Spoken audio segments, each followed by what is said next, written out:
what do you think about the connection between smart cities and these smart technologies? How we can create smart cities using these technologies? My answer would be that a city can never claim to be smart. We talk about cities becoming smarter, right? It is an evolution. Usually starts with a seed, and as cities identify areas where technology can help them improve their infrastructure, their efficiency, and add those, then of course they're getting smarter. But it's a continuous improvement process, and nobody can sit back and say, okay, we're finished. Welcome to the Smart Cities Council podcast and its special series with our global thought leaders. Smart Cities Council's global thought leadership team is an exclusive group of subject matter experts driving policy and standards, setting industry trends, conducting research, and building and sharing knowledge to advance our mission. My name is Fanny Melles. I am the global thought leader for youth engagement at the Smart Cities Council, and today I welcome Mark Verheyen to the podcast, who is the global thought leader for smart lighting and smart city technologies. Mark Verheyen has spent over 30 years managing companies in the global lighting and controls industry. The transition to LED technology opened the door to sophisticated lighting control solutions for both indoor and outdoor applications. Smart street lighting with network controls has been an ideal entry point to the smart cities ecosystem. And one of Mark's consulting areas of focus is to help cities and communities understand the differences between the wide range of solutions on offer and to select technologies that are not only suited to the requirements of today, but will remain reliable and future-proof for the years to come. Over the course of his career, Mark has lived and worked in Europe, Southeast Asia, and North America, and has a keen understanding of the differences between these markets.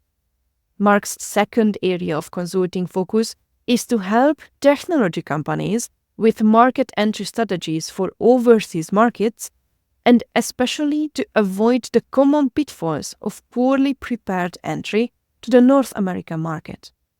Mark is based in Colorado, USA, and has been involved with Smart Cities Council for over 3 years.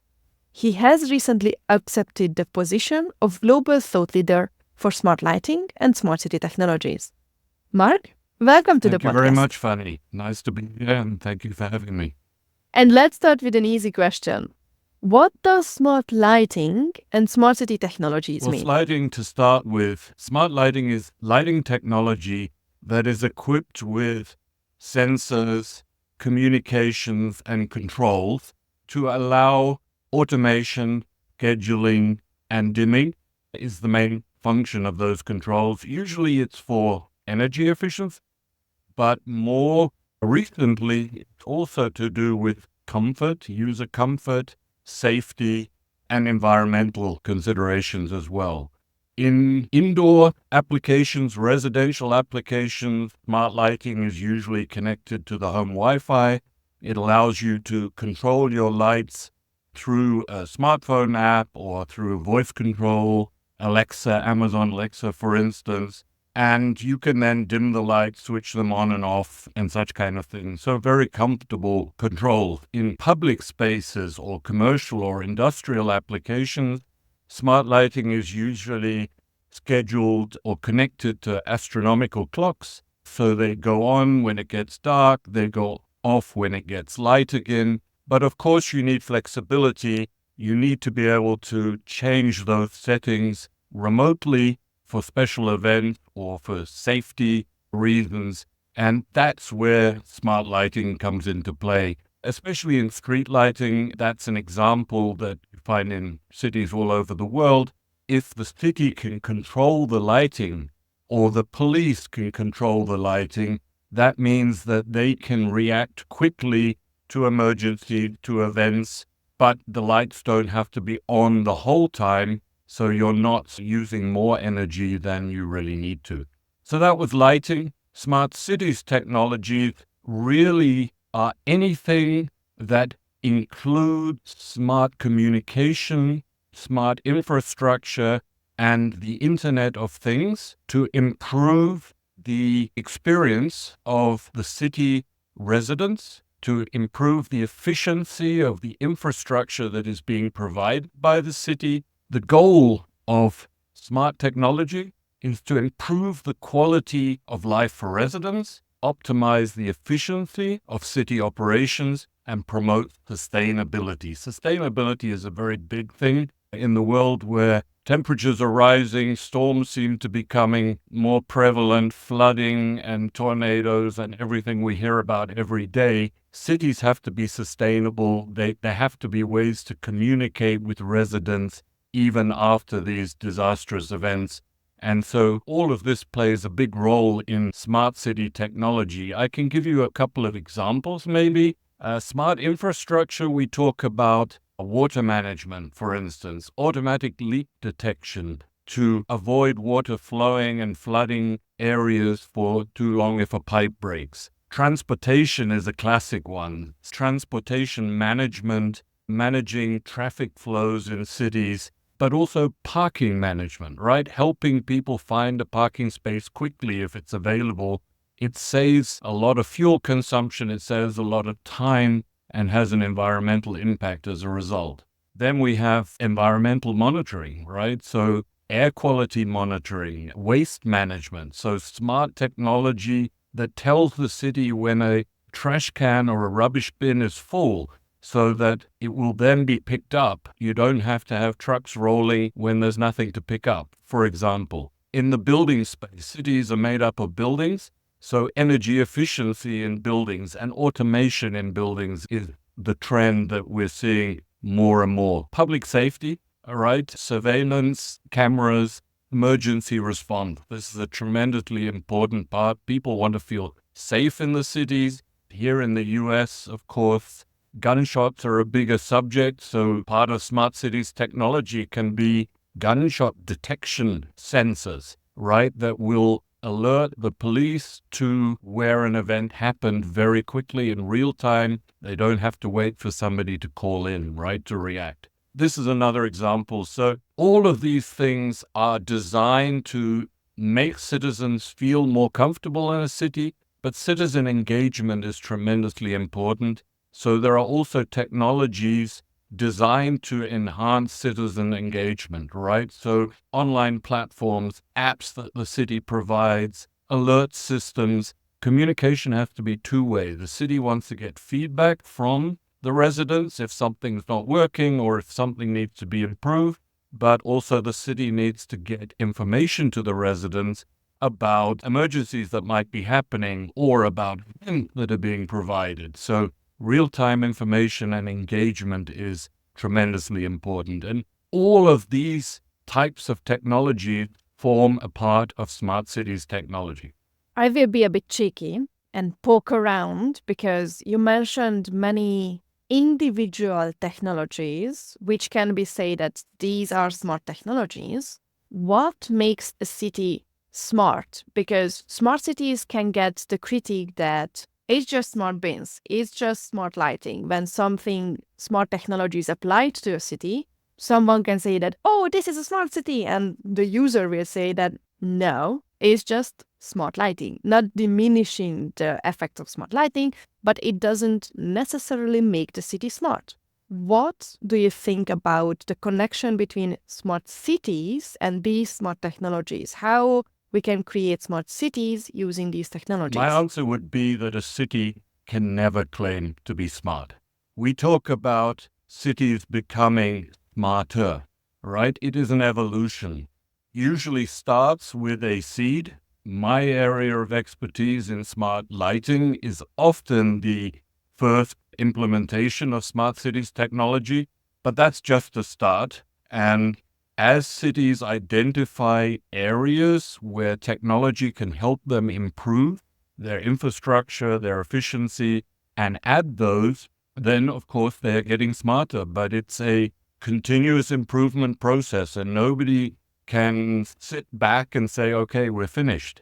And so that's the interesting part. There are some cities, of course, that started very early and are really embracing the movement and becoming smarter in introducing these technologies very quickly. Other ones take more time, of course. But every city would be well advised to not try to implement technologies just to be smart.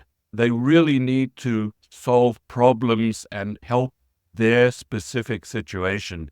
Then they are being smart about the implementation of smart technology.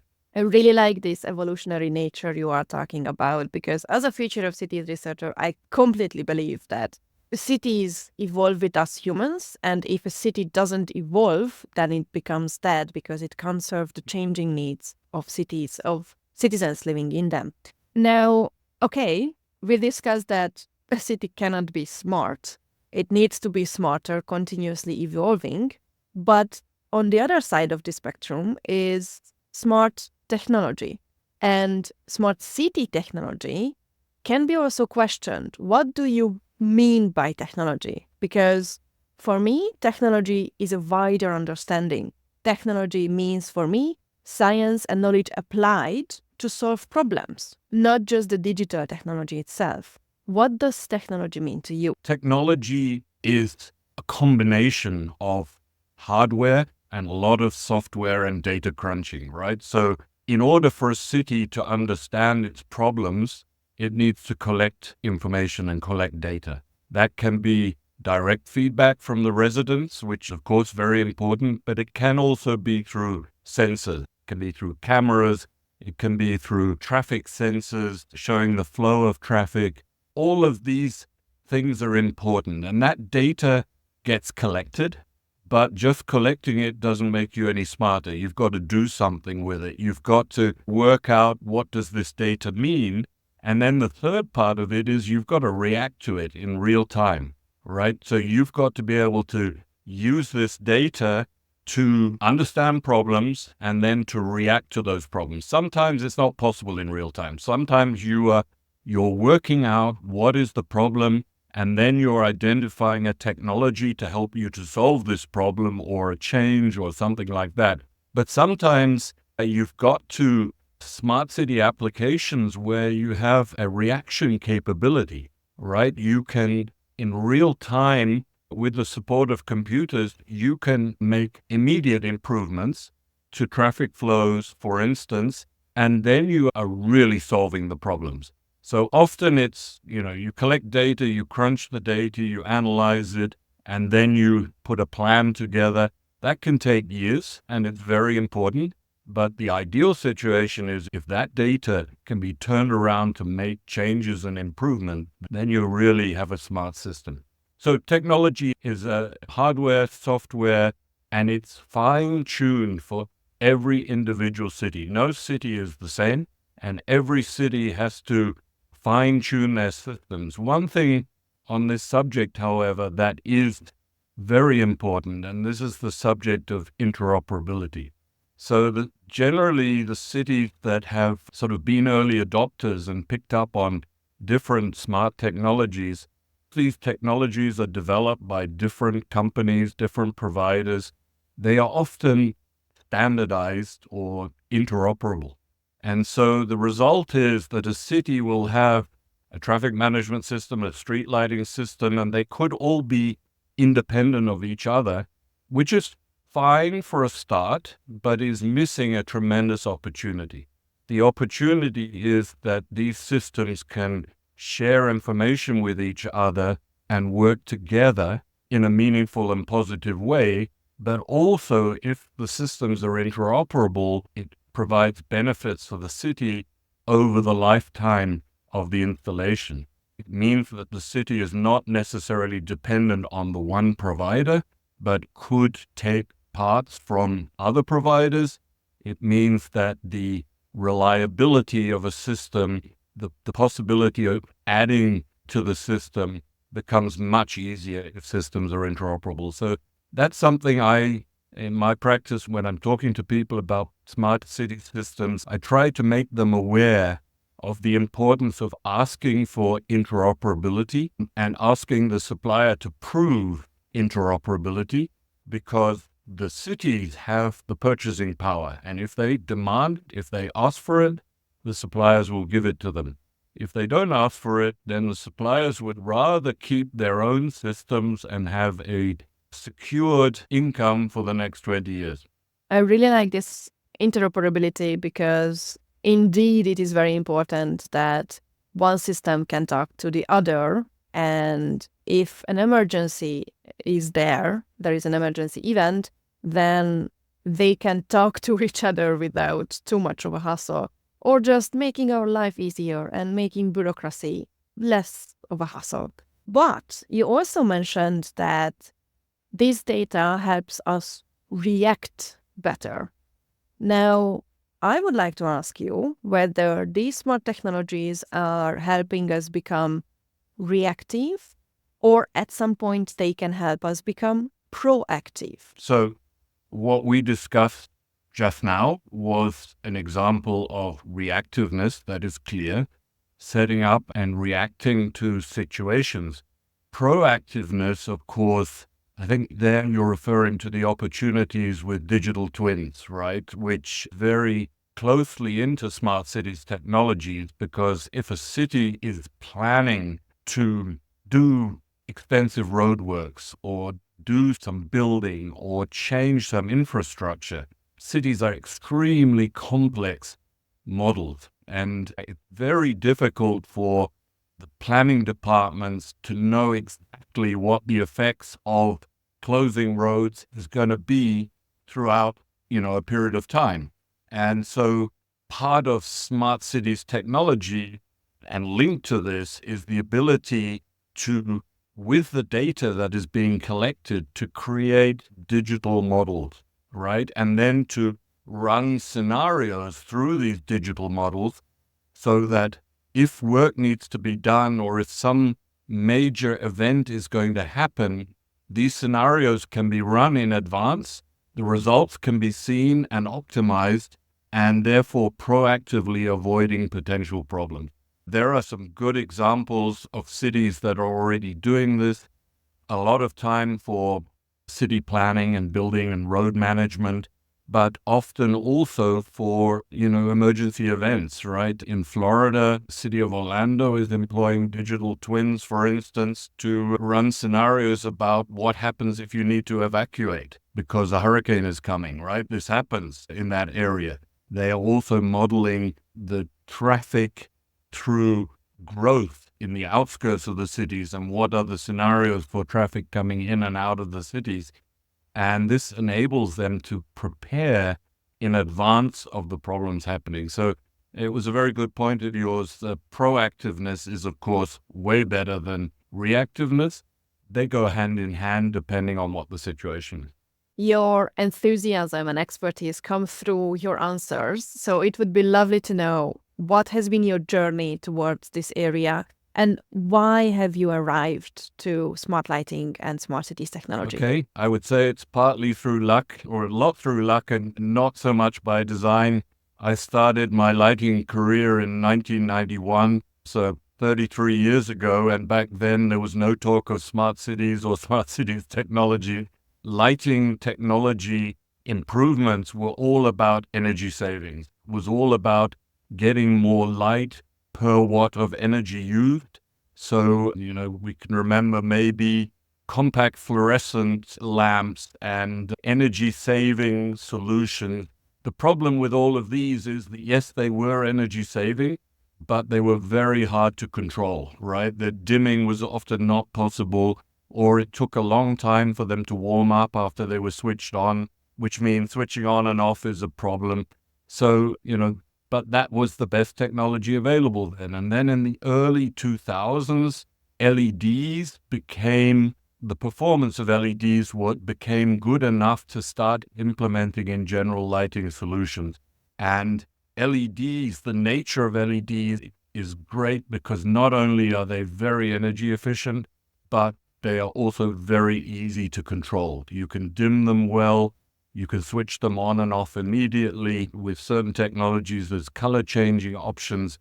So all of a sudden, the controls market, which was really before that only for special applications like theaters and filmmaking and things like that, all of a sudden, controls became something that people could implement in their homes and in public applications and cities and offices. And so from being somebody promoting and selling lighting technology, I sort of changed or merged into lighting and controls technology with sort of a natural evolution. And then when, street lighting started changing to LED, that was around 2007, 2008, that street lighting started having enough performance for LED. Then there was an opportunity. As cities started to change out their sodium lamps and put in LED fixtures, there was an opportunity for a very small marginal cost to add sophisticated controls. And some of the cities were very keen on this because it gave them energy efficiency plus comfort benefits and safety benefit that they could offer to their community. So, as I said, it was a bit through luck. All of a sudden, through street lighting controls, that was their first implementation in what we would call a smart city technology. From there, then it was the question of, what else can one do with these street lighting poles? Street lighting poles are spread evenly throughout the city. They have a benefit. They're tall. You can hang things on them, but they also have electricity.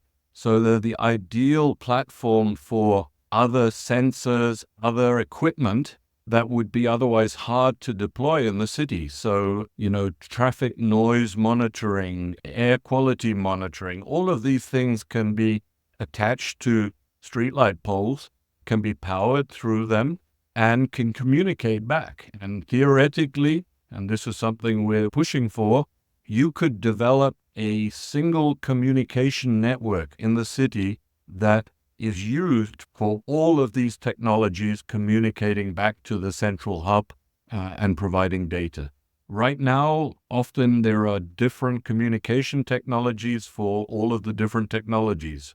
And some are going through 5G cellular networks, some are going through Wi-Fi, some are going through Bluetooth and LoRaWAN and all the technologies out there.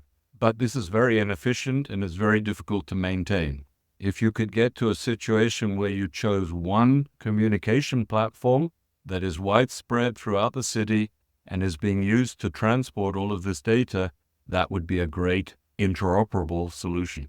Interoperability, you have mentioned previously as an opportunity, but we will first discuss the challenges. What are the biggest challenges you see in this area? The challenges are the differences between the companies that provide these technologies, often startups, often technology companies. Technology is moving very quickly and improving very quickly. And then on the other side, the customers, the cities, these are public organizations. They can't just make a decision like that usually to go and buy something. They have to go to tender. They have to find out all the information. They feel that they have to test, do a pilot installation to test and prove that everything works as the supplier is saying it will work. Pilot installations usually last at least a year, sometimes longer. So the result is that these projects that are, beneficial for everybody involved can sometimes take 4, 5, up to 10 years to implement. So there's a lot of wastage happening in the process, right? And in the time that a city might be able to make their decision, the technology might have moved on already, and they're sort of always playing catch up. So that's definitely one of the biggest challenges. Also, the issue of lack of standardization and interoperability is a big challenge. It's a big challenge for the cities because they don't want to specify a technology where they're totally dependent on one provider. They want to make sure they have choices. They want to make sure that the technology is going to be around so that as they expand through the city, these projects usually don't get implemented all at once, right? I mean, street lighting, city of Los Angeles is 250,000 streetlights, right? No city can change those all at once, right? So they do region by region, and it can be a 10-year project. So you've got to be sure that technology is going to be available in 10 years. All of these are challenges that the city managers have, and challenges lead to opportunities. The opportunities are that we find a way together to help the cities make those decisions maybe without having to do pilots, because they can rely on pilots that were done by another city somewhere else, right? They can rely on existing historical experience. They have a good picture of what technologies are available, what the suitability is for a certain environment, and can therefore, without taking a big risk, can make a quicker decision for the benefit of everyone, because the efficiency and the benefits are implemented quicker.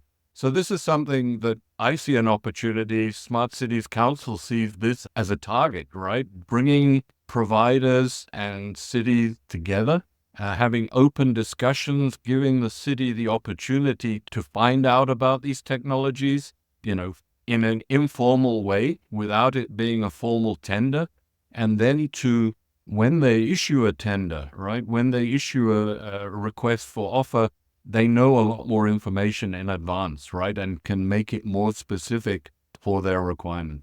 So that's where I see Smart Cities Council adding a lot of benefit to the process, right? It's not always just technology. There's also policy that has to be adjusted and changed to the new environment. What would you recommend for someone who wants to learn more about this area?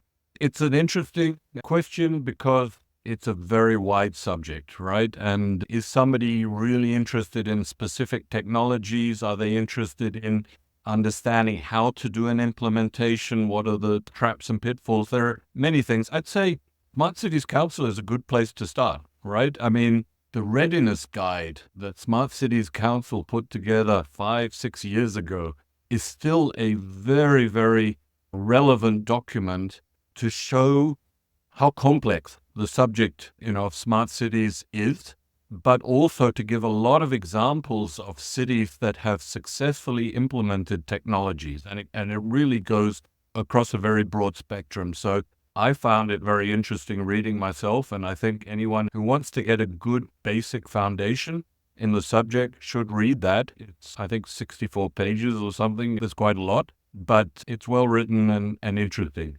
We at Smart Cities Council are also, of course, putting together an online education program that will have an introductory level and a more proficient level, and then a sort of an expert level. And that will help people get a real understanding of what it takes to either implement smart cities projects or to provide technologies to cities, right? I mean, it works both ways. Personally, I attend a lot of trade shows and conventions because we're talking about a relatively new subject. I mean, smart cities technologies started coming around 12, 15 years ago, but the subject of smart cities is still relatively new. Everyone is learning. And the most important thing is that the technology companies need to listen to the cities, and the cities need to listen and talk to the technology companies. So these trade shows, conventions are very valuable, and they attract all of the people who are interested in this field. So that's really my recommendation, a combination of study and online learning, but also being in the field and talking to people. Mark, you have been very generous with your time and answers. Do you have any closing comments or requests? I'd say it's more of a comment. When we talk about smart cities, it's really important to say the whole purpose of this is to benefit the residents of the city, right? These technologies should not be implemented just so the city can say, we've got it, right? If it's not adding a benefit to the people in the community, then it was a waste of time or money. We are implementing technologies in our own homes. We're using cell phone apps to control the thermostats, control lighting, security, all of these things. So it is perfectly reasonable and normal for us to demand that our cities also start to implement technology to improve the efficiencies. That's a clear demand, but it has to be there to improve the quality of life of the residents. Continual improvement, it has to start somewhere. Usually it starts when there is a mayor or someone who says, this is interesting, I want to do something different, and will put together a team of people responsible for making decisions and finding something, and then it grows from there. It will only grow if there is good feedback from the people, right? And the feedback has to come in advance on the one side. So the city has to keep the residents informed about what's happening, because otherwise there is a risk that the residents will not trust the improvements and there will be problems. So there's that feedback loop, but then the residents have to also give input and support to the city leader to say, yes, we like what's happening and please do more, right? And help us become efficient. And we're seeing that in some of the bigger cities, the resident, London, Singapore, the residents are proud of the reputation the city is getting through some of these technologies. They're proud of the things they can do, the fact the traffic flows better, et cetera, et cetera. So it's a two-way thing. It's a continuous cycle between the residents and the city. Nobody can do it on their own. And that means that every one of us should be getting involved in some way, right? If you live in a small community, it doesn't matter. There are still technologies that can help the small communities and big cities. We often feel that we're on our own in the jungle and we have no influence, but that's not true. That's not true. The people who do get involved get a lot of benefit, and the city leaders are usually, or should be, very open to showing the projects they're working on and the things they're doing, and it's tremendously interesting. Thank you so much, Mark. If you want to learn more about Mark, links will be provided in the show notes, and the Smart Cities Council website can inform you even more. What have you learned from this interview? What questions do you have after listening to Mark? What would you like to know more about? Let us know on the Smart Cities Council website or on LinkedIn. Look out for other episodes with the global thought leaders or topical discussions, and thanks for tuning in.